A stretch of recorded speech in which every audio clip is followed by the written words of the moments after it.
All right, let's talk about India versus China. It's the economic story everyone's watching. But when we ask who's winning, I think we might be asking the wrong question entirely. We're going to go deeper, because the real story isn't just about who's got the bigger GDP number. It's about how their economies are built, and maybe more importantly, who they're actually built for. You see, what we're really digging into here are two totally different philosophies for how you build a nation's wealth. This isn't just about a competition. It's a clash of economic designs. And yeah, right off the bat, the difference on paper is, well, it's huge. China's economy is sitting at nearly $19 trillion. It just dwarfs India's, which is under $4 trillion. We're talking about the world's second largest economy versus the fifth. Looks like an open and shut case, right? But that's exactly where it starts to get interesting. What if that giant number doesn't really give us the full picture? What if the most important answers are actually hiding inside those GDP figures? What if the structure of these economies tells us a whole lot more than just their size? So let's pop the hood. Let's really look at the engines. What's the primary fuel that's actually driving growth in each of these giants? And this, right here, this is the best way to think about it. India's economy. It's like this vast, sprawling, sometimes chaotic marketplace.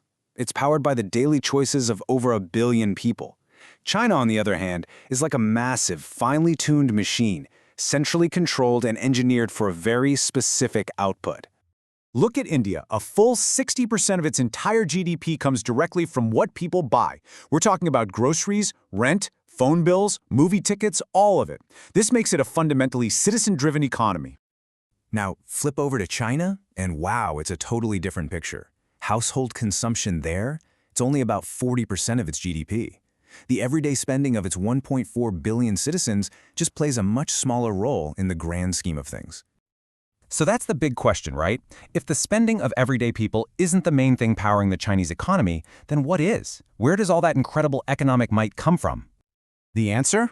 Investment. And we are talking about a colossal amount of it. A staggering 40 to 45% of China's GDP is just poured right back into building things. Massive infrastructure, new factories, huge real estate projects, and it's mostly directed by the state. To put that in perspective, India's investment rate is closer to 30%, which creates a much more balanced mix. Okay, so that naturally leads us to our next big question. Who's actually in control here? Who's in the driver's seat? Is it a freewheeling private sector? Or is it the steady hand of the government? In India, things are pretty straightforward. The government's direct piece of the pie, through its own spending, is a pretty clear 8 to 11%. The overwhelming majority of businesses are private, doing what businesses do, responding to the market. Now here's where it gets a little tricky. If you look at China's official government spending, the number on paper is even lower, around 6%. But, and this is a huge but, that number is incredibly deceptive. It hides a much, much bigger story about who really runs the show. Let's actually build the real picture here. You start with that official 6%. Okay, now let's add the enormous profits from what are called state-owned enterprises. These are the giant banks, the energy companies, the utilities, all controlled by the government. Then you add in all of that state-directed investment we were just talking about, and all of a sudden, boom, you see the Chinese state's true influence is somewhere between 30 and 50% of the entire economy. And that's why you get this quote, which really sums it up perfectly. It's not a market economy like we'd normally think of it. It's a corporate state ecosystem where the profits of huge corporations are basically state profits, all working together towards a common goal. So all this different wiring, all this structure, it has a massive impact on the most important question of all. How much of this incredible wealth actually makes its way back to the average person? And this gets to the heart of it. In India's marketplace model, most of the economic pie flows directly to its citizens, who then spend it, which in turn drives the economy. But in China's machine model, a much bigger slice is kept by the state and its companies to be reinvested according to their central plan. But hold on, it's not that simple. We absolutely have to add a layer of nuance here. Just because Indian citizens get a bigger collective slice of the GDP pie doesn't mean that pie is being cut up evenly, not even close. In fact, when you look at the numbers, it's pretty shocking. In India, the top 1% of earners, they take home a staggering 22.6% of the entire national income.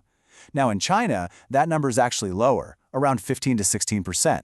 So even though the Chinese state keeps a bigger piece of the overall pie for itself, the part that does go to its citizens is, at least at the very top, distributed a little more evenly than in India. And that raises a whole different set of questions about social stability in each country. Okay, so we've laid out these two very different models. Where are things heading now? What does the future hold for this race? Well, right now, the momentum is pretty clearly with India. It's officially the fastest growing major economy on the planet, clocking in at 6 to 7.5% growth. China, which is dealing with a lot of debt and other pressures, has slowed down to the 4 to 5% range. But maybe the single biggest factor that's going to shape the next 50 years is something called demographics. Put simply, the age of your country's population can either be a massive rocket booster for your economy or a very powerful brake. And this is India's ace in the hole. It has what experts call a massive demographic dividend. It has the youngest large population on Earth, which means a colossal, long-term consumption boom is practically baked in. China is facing the exact opposite, a demographic challenge, with a population that's aging rapidly and a workforce that's actually starting to shrink. So, it all brings us back to this. We have India's path, a decentralized, citizen-driven marketplace that's being pushed forward by some incredibly powerful demographic tailwinds. And then we have China's path, a highly efficient, centralized machine that's now running into the headwinds of an aging population and high debt.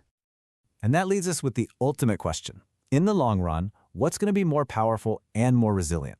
The state-driven machine, engineered for that rapid, top-down growth, or the citizen-driven marketplace with all its chaotic but organic, bottom-up energy? The race is on.